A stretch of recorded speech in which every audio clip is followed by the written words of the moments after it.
एक गांव में हरिया और उसका परिवार खुशहाली की जिंदगी जी रहा था। उसके घर के बगल में ही रहते थे मास्टर जी और उनका बेटा। इस गांव में वह नए नए आए थे। मां के गुजर जाने की वजह से मास्टर जी की पूरी जिम्मेदारी थी कि वह अपने बच्चे का पालन पोषण अच्छे से करे। मास्टर जी घर का सारा काम करके सुबह सुबह स्कूल चले जाते थे बच्चों को पढ़ाने के लिए। शाम को लौटते वक्त बच्चों के मम्मी पापा से भी बात करते थे कि बच्चों की पढ़ाई कैसे चल रही है। अपने घर आने के बाद वह खाना बनाने में जुट जाते थे। ऐसे करते करते 20 साल गुजर जाते हैं और मास्टर जी बूढ़े हो जाते हैं और उनका बेटा विलायत चला जाता है पढ़ाई करने के लिए। जब वह विलायत से लौटता है तो मास्टर जी बहुत खुश होते हैं, लेकिन उसके हाव भाव देखकर मास्टर जी थोड़े परेशान भी होते हैं। मास्टर जी के घर में ना रहने की वजह से उसका बेटा घर में चोरी भी करता था, लेकिन यह बात मास्टर जी को पता नहीं थी। मास्टर जी सरकारी स्कूल के अब हेड मास्टर बन गए थे और वह केवल एक बात से परेशान थे, अपने बेटे का कुछ काम धंधा ना कर पाना। उनको यह बात बहुत परेशान करती थी। मास्टर जी की गांव में बहुत नाम था, तो उसके बात करने के बाद एक जगह अपने बेटे के लिए नौकरी की बात की थी, तो वह लोग बहुत प्रसन्न होते हैं कि उनके पास मास्टर जी का बेटा काम करेगा। वह भी विलायत से पढ़ के आया हुआ है। उन्होंने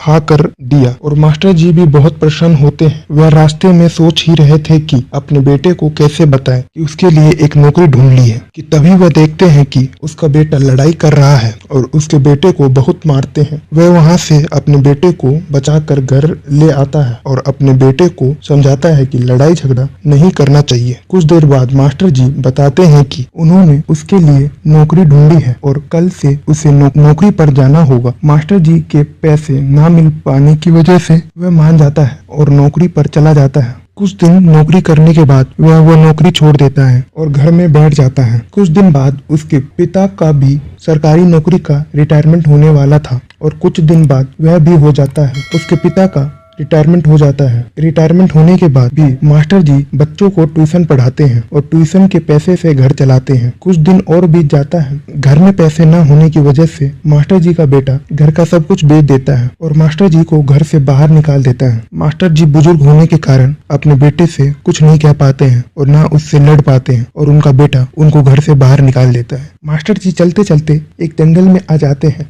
और वह उस अंधेरे में बैठ जाते हैं। जब सुबह होती है तब वह एक गांव में पहुंच जाते हैं। गांव का नाम रामपुर था। वहां के लोग बहुत अच्छे होते हैं। जब उन्हें पता चलता है कि मास्टर जी उनके गांव आए हैं तो वह तुरंत ही मास्टर जी के रहने के लिए एक अच्छा सा मकान तैयार करते हैं और मास्टर जी वहां भी बच्चों को पढ़ाना शुरू कर देते हैं। उनके पास कुछ बड़े बच्चे भी पढ़ने आते हैं। उनके पढ़ाने का तरीका देखकर गाँव के सभी माता पिता मास्टर जी के पास ही अपने बच्चों को ट्यूशन भेजते हैं। कुछ दिन बाद एक बड़ा बच्चा मास्टर जी के पढ़ाने की वजह से IAS बन जाता है और यह बात गाँव में आग की तरह फैल जाती है। जब यह बात सरकार तक जाती है तब वह भी बहुत प्रसन्न होते हैं कि एक बुजुर्ग आदमी पूरी ईमानदारी से बच्चों को कैसे ट्यूशन पढ़ाता है। तब सरकार उन्हें एक इनाम देना चाहते हैं। वह इनाम देने आते हैं। मास्टर जी को इनाम मिलता है और रामपुर गांव को सम्मान। वहां के लोग बहुत प्रसन्न होते हैं। जब यह बात मास्टर जी के बेटे को पता चलती है तब वह अपने पिता को लेने के लिए आते हैं, लेकिन मास्टर जी के साथ गंदा व्यवहार करने की वजह से लोग उन्हें मास्टर जी को ले जाने के लिए मना कर देते हैं और मास्टर जी को अपने पास ही रख लेते।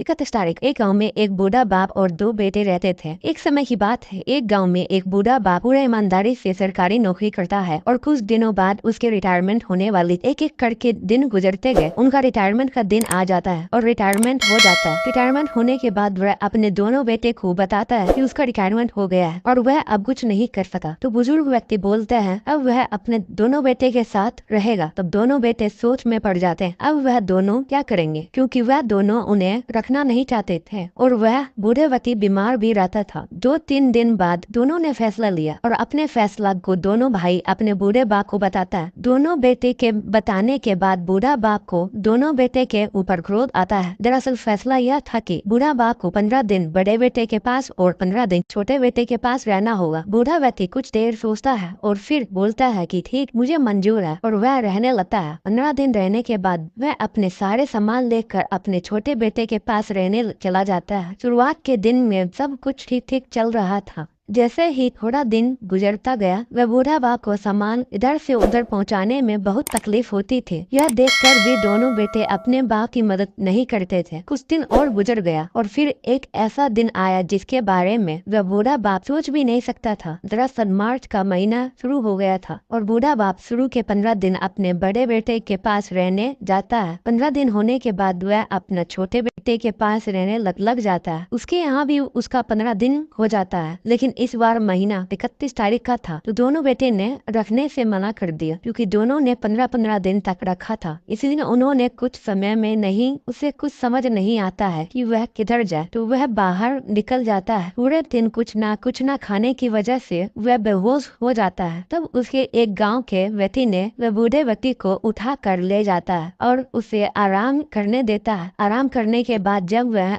उठता है तो वह आदमी उसे पूछता है कि यह सब कैसे हुआ। तब वह बताता है कि मेरे बेटे ने मेरे सामने एक शर्त रखता है कि वह 15 दिन बड़े बेटे के साथ और 15 दिन छोटे बेटे के साथ रहना पड़ेगा। जब महीना 31 तारीख का आया तो पहले की ही तरह 15 दिन बड़े बेटे के पास और 15 दिन छोटे बेटे के पास रहता और 30 दिन होने के बाद वह उन्हें रखने से मना कर देते हैं। यह सब सुनकर वह व्यक्ति को अच्छा नहीं लगता। तब वह पंचायती बैठाता है और सब लोगों ने दोनों बेटे को बहुत बुरा भला सुनाता है और तब पंचायत के लोग एक फैसला लेते हैं और फैसला लेते ही बूढ़े व्यक्ति को देखकर यह फैसला लेते हैं और दोनों बेटे वह फैसला नहीं मानते हैं। पंचायत एक और फैसला लेते हैं और दोनों बेटे उन्हें स्वीकार कर लेते हैं और अपने पिताजी को लेकर घर चले जाते। गर्मी में सास परेशान। गर्मी का मौसम आ गया है और सारे लोग गर्मी के मौसम से परेशान हो रहे हैं, लेकिन इस बार यह खासकर एक छोटे से गांव के लोगों को गर्मी का सामना करना पड़ रहा है। गांव का नाम रामपुर था। यहाँ की आबादी मुख्य रूप से किसानों से मिली जुली है। गर्मी के मौसम में किसानों को खेती करने में बहुत मुश्किल होता है। ऐसे ही उस गाँव में एक बहुत मोटी और गुस्सेल सास रहती थी। जब भी गर्मी का मौसम शुरू होता था उसकी बेचैनी भी बढ़ने लगती थी और यह पूरे दिन कूलर चला कर अपने घर में बैठी रहती थी और उसे कहीं भी जाना पसंद नहीं था और उसकी बहू पूरे दिन काम करती रहती थी और सास कूलर में बैठी रहती थी। एक दिन गर्मी में कूलर चलते चलते खराब हो चुका था तो वह गुस्से से लाल हो जाती है और बहू को बुरा बुरा कहने लगती है। सास बहू को सुनाकर दूसरे के घर में कूलर का हवा खाने चली जाती है और उन्हें भी अपनी बहू के बारे में बुरा वाला बात करने लगती है। ऐसे करते करते 10 दिन हो जाते हैं और लोगों को भी अच्छा नहीं लगता कि वह उसके घर आते हैं। यह बात बहू को जब पता चलता है तो वह अपने पति से बात करके सास के लिए नए कूलर लाने की बात करती है, लेकिन गर्मी ज्यादा होने के कारण दुकानदार के पास एक भी कूलर नहीं था। उसकी सास को गर्मी में नहीं रहा जाता है और वह घर में कलेश करने लगती है। तब उसका बेटा एक जुगाड़ लगाता है और वह एक कूलर बनाता है, लेकिन उसको चलाने के लिए कूलर को धूप में ले जाना पड़ता था। तो सास को समझ में नहीं आता था कि वह कूलर का ठंडा ठंडा हवा ले या तेज गर्मी में बैठे। तब सास को समझ आ जाता है कि हमें अपने जीवन में शांति बनाए रखनी चाहिए। हमें इस कविता से यह सीखने को मिलता है कि अपने जीवन में धैर्य और शांति बनाए रखनी चाहिए। एक निश्चित समय तक रुकना।